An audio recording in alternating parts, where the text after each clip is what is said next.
Step into Value Zone. Value Zone. Hypermart. Button Cheru.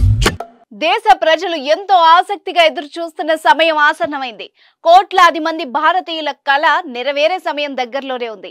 ఎంతో ఆతృతగా ఎదురు చూస్తున్న అయోధ్య రామ మందిరం ప్రారంభానికి సర్వం సిద్ధమైంది. అయోధ్యలో శ్రీరాముడి భవ్యమైన దివ్యమైన ఆలయ నిర్మాణ పనులు ప్రారంభమైన విషయం తెలిసిందే. రాముడి ఆలయం ప్రపంచంలోనే అత్యంత ప్రత్యేక ఆలయ నిర్మాణంగా ఉండేలా 4 కాలాల పాటు నిలిచిపోయేలా నిర్మిస్తున్నారు.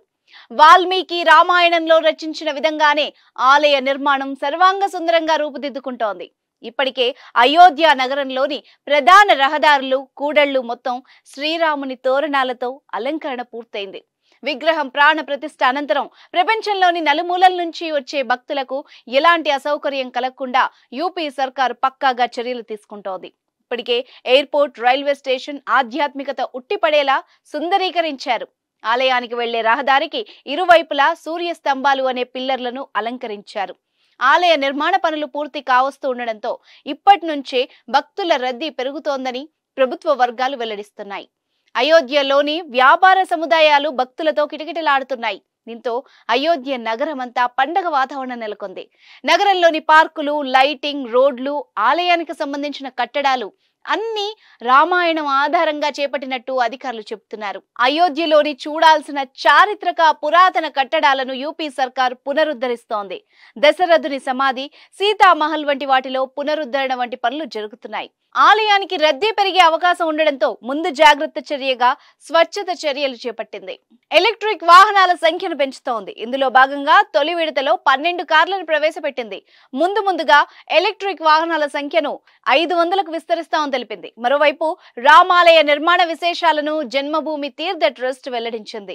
ఆలయాన్ని నాగర నిర్మాణ శైలిలో నిర్మిస్తున్నట్లు వెల్లడించింది. 380 అడుగుల పొడవు, 250 అడుగుల వెడల్పు, 161 అడుగుల ఎత్తుతో మందిర నిర్మాణం జరుగుతోందని తెలిపింది. ఆలయంలో 3 అంతస్తులు ఉన్నాయని, ఒక్కో అంతస్తు 20 అడుగుల ఎత్తులో ఉంటుందని వివరించింది. 392 స్తంభాలు, 44 గేట్లు ఉంటాయి. తొలి అంతస్తులో శ్రీరామ దర్బార్, ప్రధాన ఆలయం గర్భగుడులు, బాలరాముడి విగ్రహం ఉంటుంది. డాన్సులు, రంగ మండపం, సభా మండపం, ప్రార్థన, కీర్తన అనే 5 మండపాలుంటాయి. తూర్పున సింహద్వారం నుంచి భక్తులు ఆలయం లోపలికి వెళ్ళాలి. ఇక్కడ 32 మెట్లుంటాయి. వృద్ధులు, వికలాంగుల కోసం ర్యాంపులు, లిఫ్ట్లు ఏర్పాటు చేశారు. ఆలయం చుట్టూ దీర్ఘ చతురస్రాకారంలో 732 మీటర్ల పొడవు గోడ ఉంటుంది. ఆలయం 4 మూలల్లో సూర్యుడు, భగవతి, గణపతి, శివుడికి 4 ఉపాలయాలున్నాయి. ఆలయ నిర్మాణంలో ఎక్కడా ఇనుము ఉపయోగించడం లేదని అధికారులు వెల్లడించారు. ఆలయం కింది భాగంలో 14 మీటర్ల మందంతో రోలర్ కాంపాక్ట్ కాంక్రీట్ వేశారు. తేమ నుంచి ఆలయానికి రక్షణగా గ్రెనైట్ తో 21 అడుగుల ఎత్తైన పునాది నిర్మాణం చేపట్టారు. డ్రైనేజ్ వ్యవస్థ, కరెంటు సబ్ స్టేషన్ ఆలయం కాంప్లెక్స్ లోనే నిర్మించారు. 25,000 మంది ఫెసిలిటీ సెంటర్ కలిగిన నిర్మాణం ఏర్పాటవుతోంది.